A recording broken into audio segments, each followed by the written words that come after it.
सल्काइदिएको आगोमा जलेर खरानी हुन्छस् त खरानी। ए शान्ति आउँदैछ अब खुसीको रियाक्सन हो ल।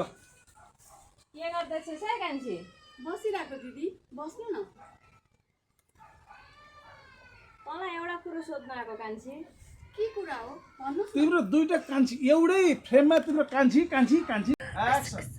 घरमा खटपट भयो कि के हो? होइन होइन त्यस्तो केही भएको छैन कान्छी।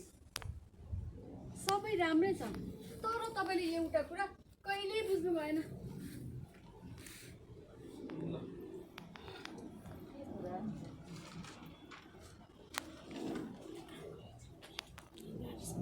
बाट सुन्नुभयो मैले त केही पनि सुनेकी छैन। हेर्नुहोस् दिदी तपाईँले अनुमान गर्नु भएको छ कि छैन?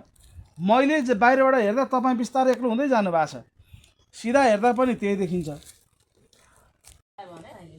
हुन्छ दिदी भनिहाल्छु नि, ऊ जान्छे अनि तिमी चाहिँ खुसी ट्यापको अब कुरा काम गर्नु।